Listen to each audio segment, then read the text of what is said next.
Hi everyone, I'm Mitch Juricich and welcome to Hooked on the Niners. And I'm Mark Naismith, and today we'll review the 2011 season. And I'm Jerry Walker, and we're going to preview the 2012 season. Now that sounds like this is going to be like about a 2-hour show, but it's not. We're going to have all that and not a darn thing more when we come back on Hooked on the Niners.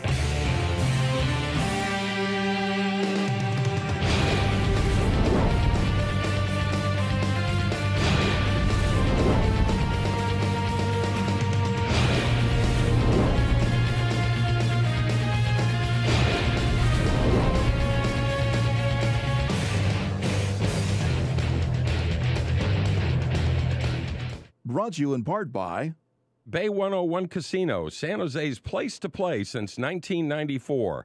Bay 101 is located at 1801 Bering Drive in San Jose and can be reached at 408-451-8888 or on the web at bay101.com.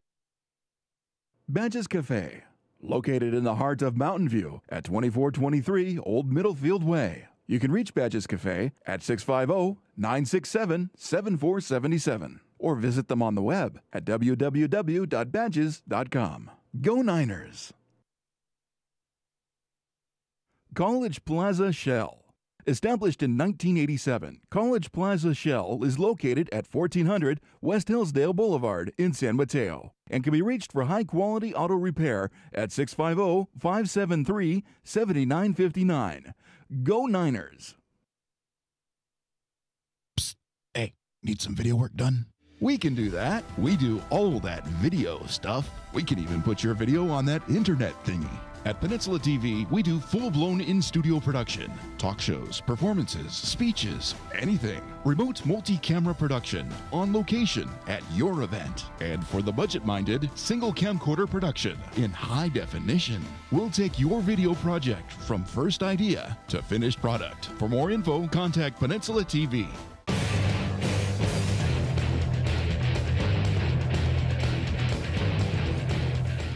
Welcome back to Hooked on the Niners. If you're like us, the 2011 season took you to both ends of the spectrum, guys. I mean, they were just, the 2011 season started out with the signing of Jim Harbaugh, and what he did with that team to take them to 13 wins was just unbelievable, and right up to the punch in the gut in the NFC Championship game. But let's start at the beginning as we review 2011. I mentioned the Harbaugh signing. Absolutely perfect. This guy comes up from Stanford. He was the perfect fit. I don't think anybody saw that coming. It was just amazing. You know, the guy obviously has got a very good pedigree as a player and as a college coach, but to come into the NFL and make that sort of mark the first year, to me, was unbelievably astounding. And he sure walked the talk, didn't he? He's a fascinating human being, Jerry. Yes. Does he remind you at all that Jerry Walker was with the 49ers for, I think, 73 years and has seen all of the coaches come and go? Does he have a few traits that remind you of Bill Walsh?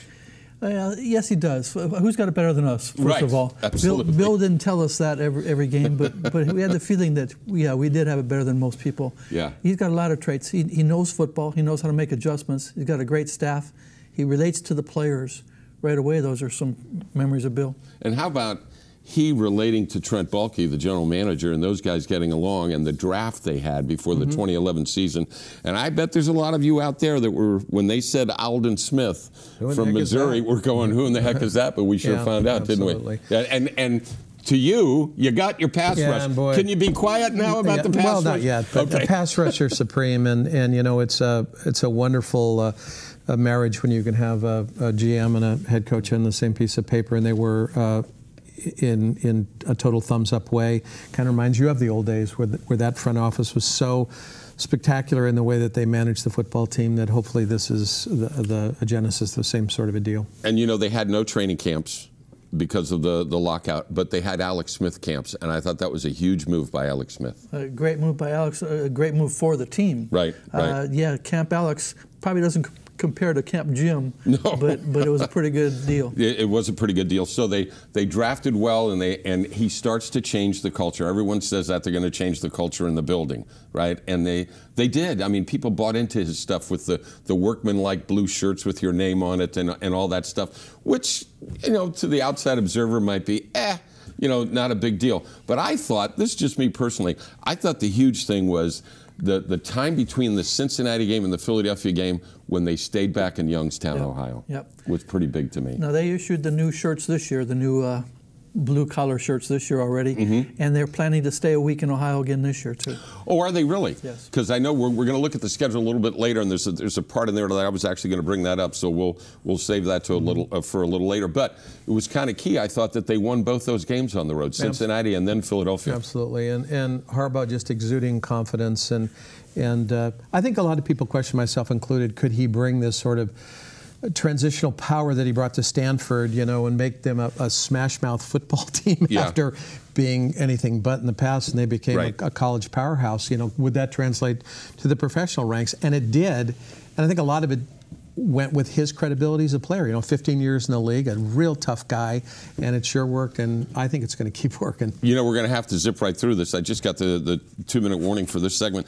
If we take a look at the key stats for the Niners in 2011 on defense, if we can put that graphic up there, you see they were 4th in the NFL in total defense, 1st in takeaways. I think they had a plus 38 ratio, 2nd in the NFL in interception, and 7th in sacks. The defense played extremely well with your pass rush there, Mark. And so that's, I think, what changed that. But if we take a look at the offense, Harbaugh is kind of a grinded-out guy to me.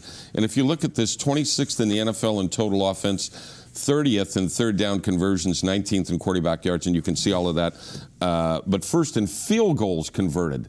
They've played a field position game. Don't lose it and let our defense win it. Well, and I think it speaks to the obvious that one of the keys to this year is they have to have more balance. I mean, you can't have your defense on the field as much as they were last year. They played superbly, plus 38 in turnovers. I just don't see how it's going to happen again. And offensively, they need to step it up, and hopefully they have the weapons to do that. Jerry, first playoff game against New Orleans, one of the best you ever saw? Yes, yeah. Definitely one of the best I've ever seen. And you've seen a bunch of them, as we all have. There are people still in euphoria because of that game. I was working for instant replay at the time, left the press box about half an hour, 45 minutes after the game. People were still walking around underneath the stadium, high-fiving people. People were coming up to me and high-fiving me, offering me a high five. It was like, I can feel it. It was absolutely phenomenal. The run by Alex Smith, if that had been the game winner right there, what a perfect cherry on top of the cake that would have been. But the pass to Vernon Davis. We're just going to glom a little bit onto the NFC Championship game. A real kick in the gut to the 49ers. A couple of muffed punts by a guy that I think, Kyle Williams, is going to be a very, very good player in this league. They held on to him, and I think that was a good move. Yeah, a very tough break for them. They played a good game against a very tough opponent, and turnovers can win or lose games, and it unfortunately did this time. Absolutely. We're going to talk a little bit about the additions to this 49er team when we come back, but before we go, I'll say, who's got it better than you? Well, most people watching other stations, because this really isn't that good. We'll see you in a little bit here on Hooked on the Niners.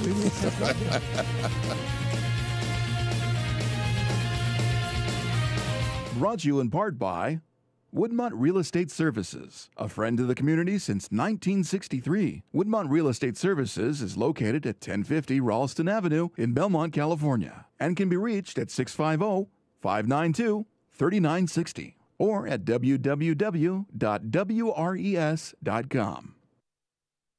Vivace Ristorante, located at 1910 Ralston Avenue in the heart of Belmont and featuring Northern Italian cuisine. They can be reached at www.vivacerestaurant.com or at 650-637-0611. 650-637-0611. Gando Design. For 25 years, your local source for imprinted products and apparel. Located in Redwood City and on the web at gandodesign.com/specials.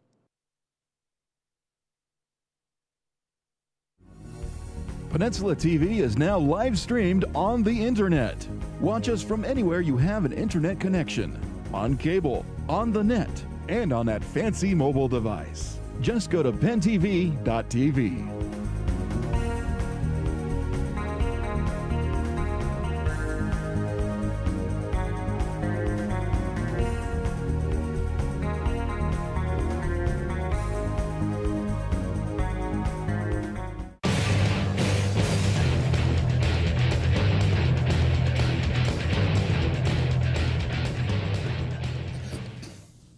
Welcome back to Hooked on the Niners. Let's take a look at the additions to this team and how this team has improved over the 2011 team. I think the first thing, guys, Jerry, I'll throw it to you first, is Jim Harbaugh with some prep time, I think could be a little bit more dangerous. And I think he has sold his philosophy on this team business. He's an unusual guy that I don't have a handle on, nor do I think I want one, but whatever he's selling, they've bought it.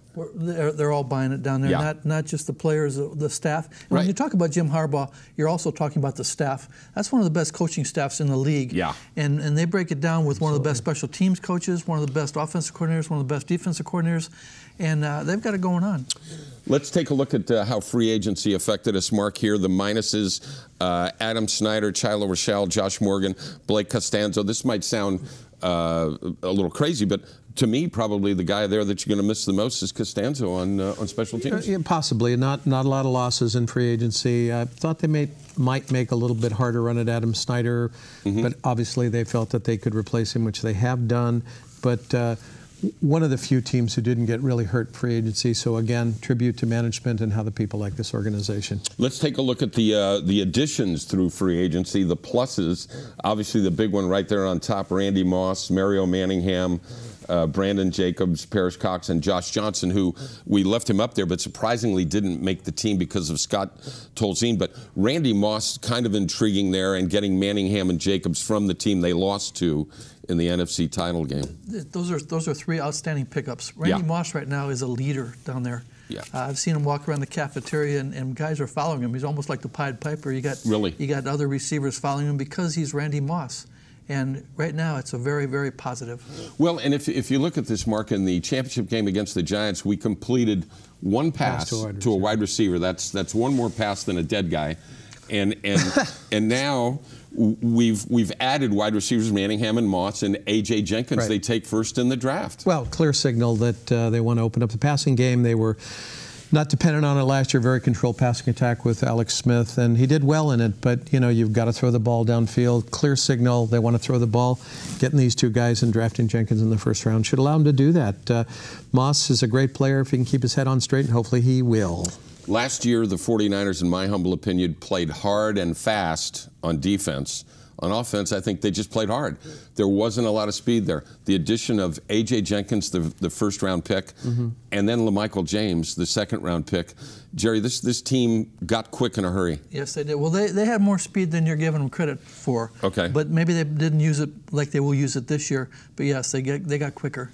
And I'll go back to what I said about Kyle Williams. There's an old friend of mine, and I won't mention his name until he's a guest on our show a little bit later. And yes, we will have a guest each week. Kyle Williams, I think, as this guest told me, is a Wes Welker waiting to happen. He had a very good preseason, really quick around the line of scrimmage. I think one of the things that the 49ers have done during this offseason, they are very, very, very deep. But the one position where they were thinnest, they just lost Paris Harrelson and signed Higgins to take his place. And that's a little bit concerning, I would think, right there. Well, that's a tough deal for them. They missed very, very few games. I think it was something like 8 starts amongst their whole defense for injuries last year. That might have been the whole team. So, injuries happen in this league, and they're thin at linebacker, so hopefully the guys can stay healthy. Grant did a great job filling in, but losing Harrelson's a big deal, in my opinion. I remember when the Niners were in their heyday, Dub, they didn't make many changes. Maybe a couple of rookies would have made it, and I don't know if they did much in free agency. But this team, I'm going to count Aldon Smith as a 12th starter on defense. They brought back 12 guys. Have you heard of that before? Yeah, Peter King used that same line. Did he really? Counting Aldon Smith as a 12th starter. Maybe I did hear him say that, and I just stole that. That's all right. It's a good guy to steal from. Yeah. But no, that doesn't happen, and that's the biggest thing that bothers me about Paris Harrelson going out now is, does this start the injury bug? You want to stay away, clear from injuries. Yeah, absolutely. All right, we can't talk about this team without, he's not an addition this year, but Colin Kaepernick in the preseason. Whoa. First guy, raised my right hand. I didn't know that this guy was this good. I kind of thought, I didn't know about that pick when they took him, Mark. It's still the preseason, and I think I shared your concerns with him. Obviously a superior athlete, can run, can throw the ball through a car wash without getting it wet. I think people were a little concerned about his delivery. It seems to be a little bit better, but he was a high-level performer, and that's really good news, because if your number one guy goes down, you better have a number two, or it's history file for you. When Jim Harbaugh was at Stanford, he arranged, when he was recruiting Andrew Luck, I almost said Oliver, to talk to Bill Walsh before Bill passed away. And I remember Andrew, in an article I read, said that he talked to Bill Walsh for 2 hours, and all they talked about was a right-handed quarterback rolling left. That was it. And if you saw Kaepernick rolling left, as he did many times during this preseason, wow, where did this come from? And a kid, what a physical specimen. You walk past him in the hallway and you look up. Yeah. He's a good-looking kid. You know, the good thing, too, is he played a lot against first-teamers. It wasn't like him against the second and third units. So there's some potential there. I think one of the things that has to be comforting to Niner fans is that, you know, the old adage, if you're hungry and I give you a fish, I can cure your hunger for a day, but if I teach you how to fish, you'll never be hungry again. And that's about as esoteric as we'll get on this. Very profound. Very profound. I went to church once. And that relates to football. But because I think the 49ers have in place now, with Harbaugh and Balky, people that can spot talent. Just like as we said earlier, I think a lot of people when they took Aldon Smith went, what? And I think a lot of people when they took A.J. Jenkins said, what? And I heard through the grapevine that the Rams, who picked about 3 places after us, were really upset because they had earmarked A.J. Jenkins. So having people that can find talent is just the huge deal. It's it. And it's all teams, about talent. And what about what they're doing with these hybrid guys? Dobbs is playing tight end, defensive line. Tukuofu as a blocking back is just a beast. He's an absolute monster. And I think those things help you save roster spots. Oh, it helps. Well, obviously it helps. You need as much talent as you can get on the roster at the time, and then you need to mold them. And the more you can do, they always say, the better off the team is, the more you can do. The depth at quarterback, we talked about Kaepernick, Scott Tolzien. I mean, obviously, you know, you want your first-string quarterback there for the whole year, but look at last year in Houston. Schaub went down, and I can't remember. T.J. Yates from North Carolina. Right. Came in, what a great job he did. You know, hopefully it'll never get to that. Alex Smith has been very durable over the years, and you obviously want him in there. But I have to wonder, what kind of packages is Harbaugh going to have for the NFL to defend? You can go with the 2 speed backs in the backfield with LaMichael James and Kendall Hunter. You can go with Gore and Miller. You can go Gore and Brandon Jacobs. And with the wideouts that they have. Or maybe three tight ends with Delaney Walker. And I think this plays into his hand, because this is the kind of football he played at Stanford and just came at you with so many different looks. If you remember that last bowl game he played against Virginia Tech, where everybody thought they'd get rolled over by their speed, and then he just said, okay, I'll just play tight end ball with you, and they just mowed him right down. So he's built a team that will give him incredible creativity and options. Absolutely. Good for him. And you know that teams like Green Bay are having to try to, what kind of a defensive scheme are they going to run? We haven't even seen Moss and Manningham or any of those guys so far this year. That's one of the best things about preseason, is so vanilla, so basic. It's almost just like a practice. That's what preseason probably should be.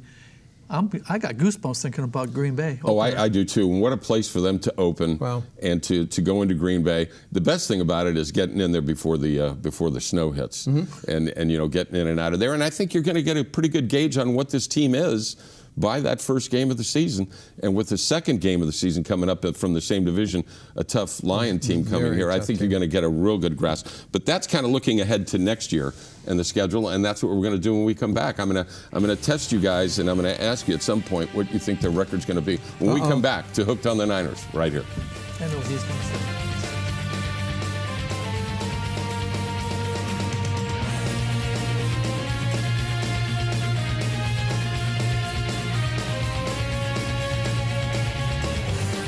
Hooked on the Niners is brought to you in part by Old County Custom Framing, located at 1339 Old County Road in Belmont. You can reach Old County Custom Framing at 650-596-2767. That's 650-596-2767. Go Niners! California Catering Company of San Mateo, proudly serving our community at 233 West 20th Avenue in San Mateo. California Catering can be reached at 650-345-5600. 4811, extension 1.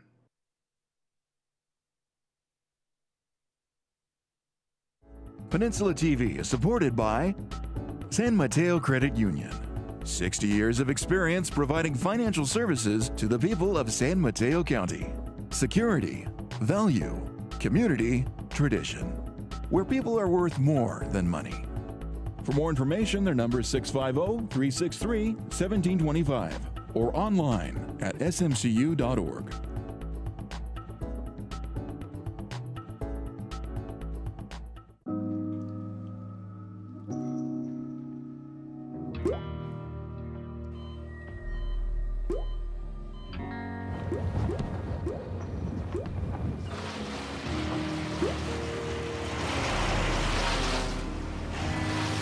There are a million places you'd never consider texting. So why would you do it while driving? Leave risky driving to the professionals. Stop the texts, and together we can stop the wrecks.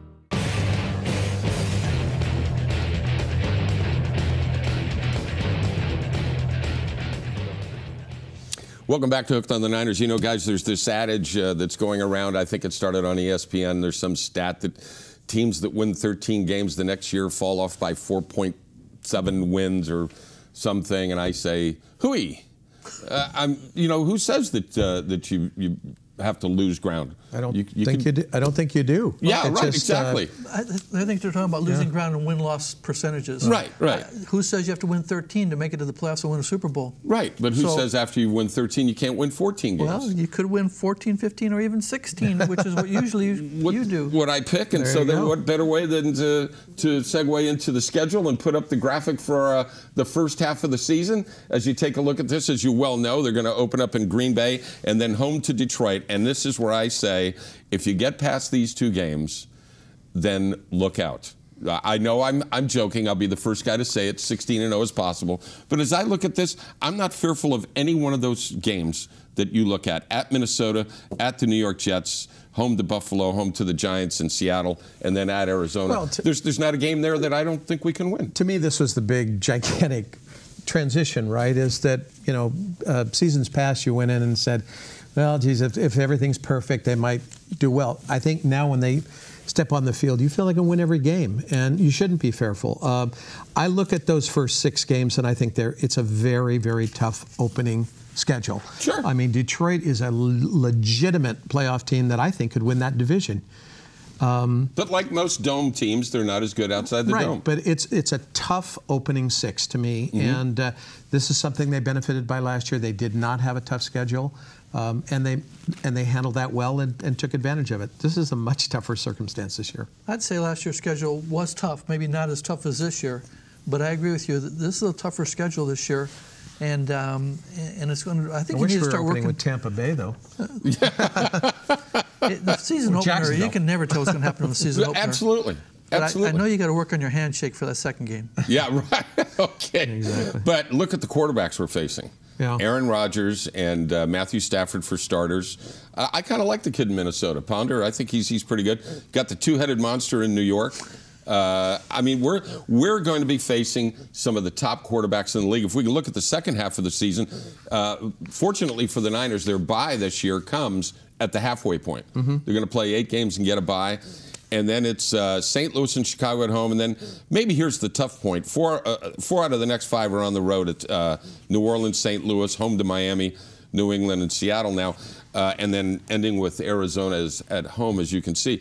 I would have thought at New England would have been tough, but I'm not fearful of New England. 32nd ranked defense last year. I think they've improved it a little bit. But you're not fearful of the pride of San Mateo? No. Oh, listen, you know I'm the biggest Tom Brady fan there is, but you know he doesn't play defense. 2 minutes. You know, oh, geez, easy guys. Okay, 2 minutes. We were going to get to it. Don't worry.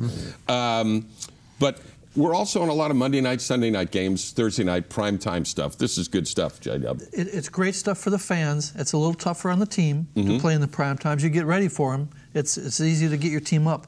But that takes a little bit of extra energy to play in the prime time.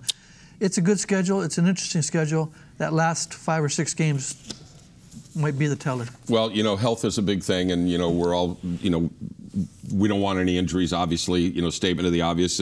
But again, as they go, I look through the schedule, I don't see a whole lot of problems.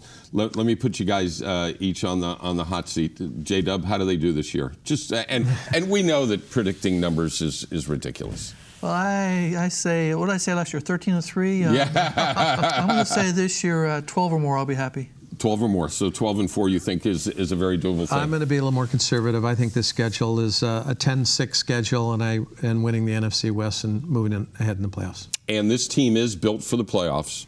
So, I mean, because they can pound it with the run, and you absolutely cannot run on this team.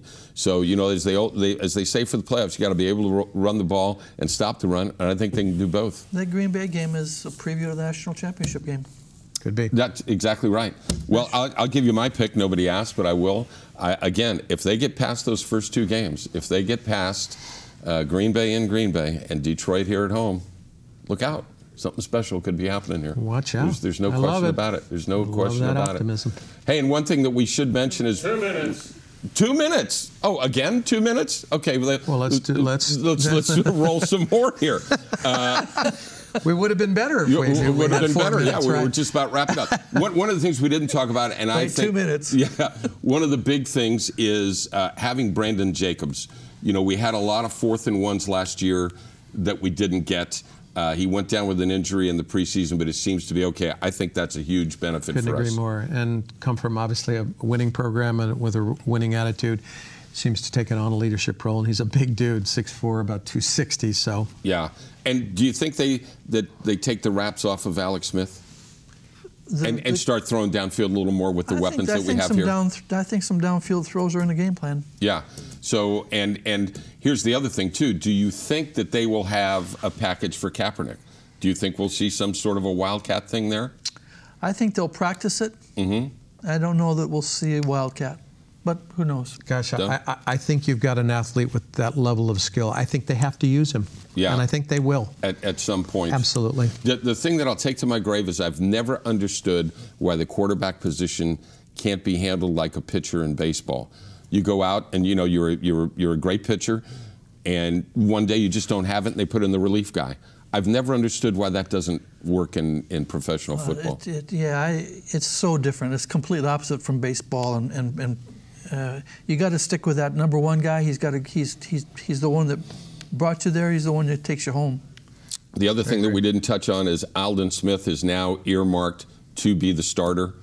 And, you know, not being put in obvious pass rushing situations. I think that's a feather in the cap for the 49ers, having that pressure all the time coming off the edge. What a great draft pick. This guy's just a terrifying pass rusher. I mean, he's so long and so fast, and teams are going to have to prepare for him in a big way, and I think it's going to open up other opportunities for him. So great pick and great player. All right, we got to wind it up. Guys, good to be back with you and spending some time, and we'll get back each week right here on Penn TV. We'll see you next week right here on Hooked on the Niners. Aldon Smith. Yeah.